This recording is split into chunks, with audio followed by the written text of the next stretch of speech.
Hey everyone, and welcome back to Abbey Research Reads. I'm Dr. Kristen Donnelly, and today I want to talk to you about the young adult novel called Girl Like That by Tanaz Bhathena, who is a Canadian author who was born in India but raised in Saudi Arabia and Canada, and is a very well celebrated young adult author. Her most recent book, which is a fantasy series, was named by the Canadian Broadcasting Company as essentially like Children's Book of the Year. So she's very skilled. She has 4 books out, and this is the first one I've read, but it will not be the last. I'm classifying this as a highly recommended empathy read for a host of reasons, including that it is one of the books that we've talked about before, which is classified as an own voices book. So the book is about a teenage girl in Saudi Arabia who is Indian and Zoroastrian and was raised in India, was born in India, but is living kind of in an Indian enclave, for lack of a better word, in Jeddah in Saudi Arabia, which from the limited biography I've read of the author, that relationship, that experience is a lived one. So there's a host of reasons to read this book, but honestly, the main one is what I just said. Unless you are also somebody who was born in India and raised in Saudi Arabia, this is going to be a life that you know very little about, to be completely honest. Not only because Zoroastrianism is not a faith system that we, or a cultural system or a life system that we talk about a whole lot in the West, or among white people at all. It's definitely not one of the religious life systems that has translated to outside of India, really, predominantly, and some other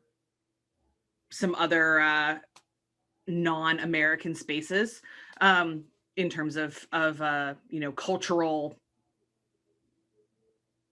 ubiquitousness, for lack of a better word. But also because Saudi Arabia is a fairly mysterious country to a lot of those of us who don't live there. The headlines are wild. The particular branch of Islam that the Saudi royal family essentially practices, and therefore the whole country practices, is called Wahhabism, which is a very specific strand of Islam that is incredibly gendered. All religion is gendered. Wahhabism is exceptionally gendered.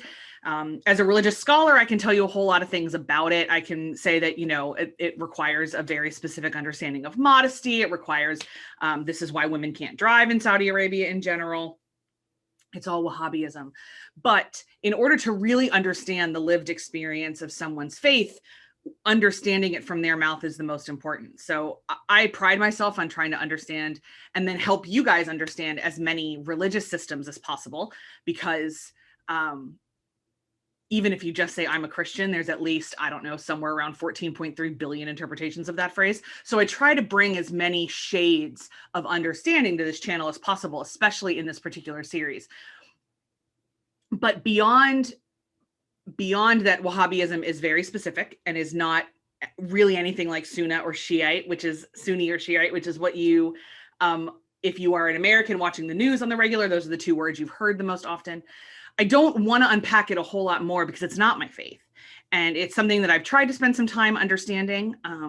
But the best way I can help you understand it is to offer you an author who has spent a good portion of their life marinating and living in it. So all that to say, young adult novels, you've heard me say it before, and I'll say it again, are not just for young adults. Essentially, what it means is that the primary characters are pretty much between 14 and 18 years old. There's a lot of coming of age stories, a lot of wrestling with identity, a lot of the things that a lot of us did when we were between 14 and 18.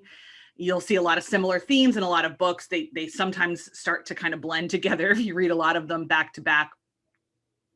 But because the feelings of learning who you are so universal, I think it's one of the reasons that a lot of adults resonate with young adult literature, because we look back and we're like, oh, wow. I also love young adult literature for empathy reads because it is the genre of publishing that has embraced own voices the quickest and the most accessibly, I think. So a lot of high literature, things that win Man Booker prizes or Pulitzers, sometimes feel very inaccessible to me. They feel impenetrable. I am not often looking to read fiction books as though they are homework.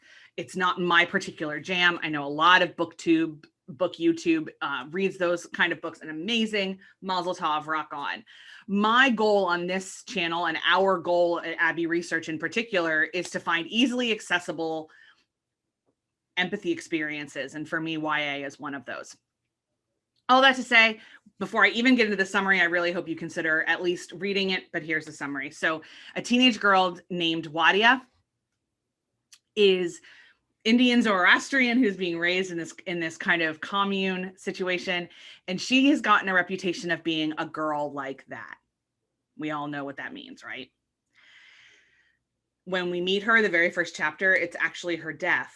She's been in a car accident, and she's died with a boy in the car.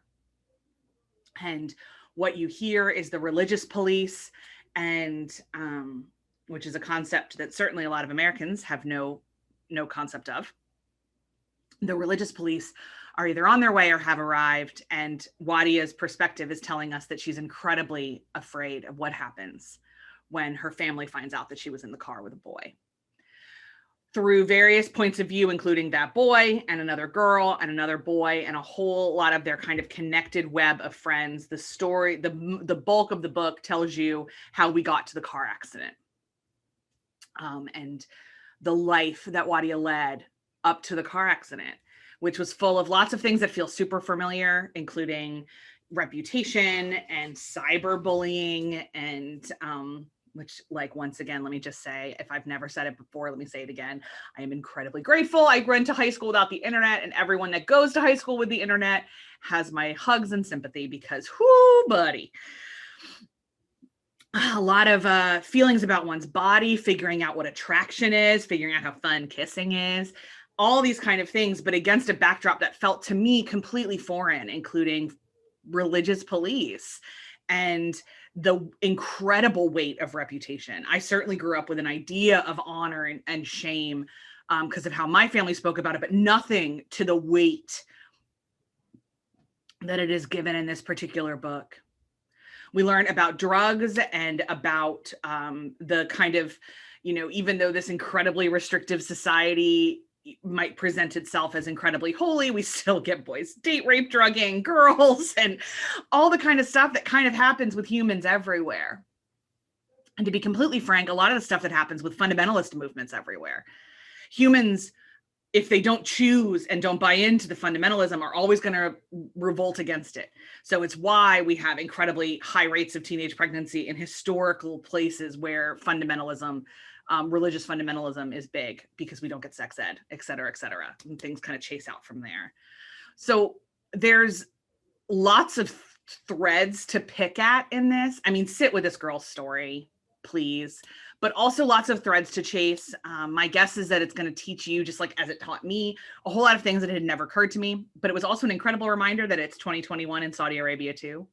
And teenagers have Tumblr and TikTok and ways to get around censors. And as long as there has been the internet, there has been free exchange of information, and people have found out how to do it, even when their governments say that they can't.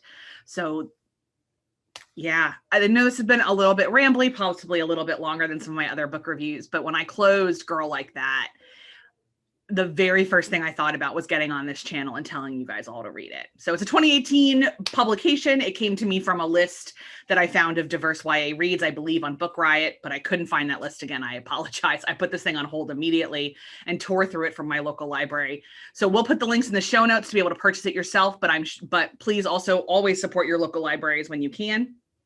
And I'll see you next time for the next Abbey Research Reads.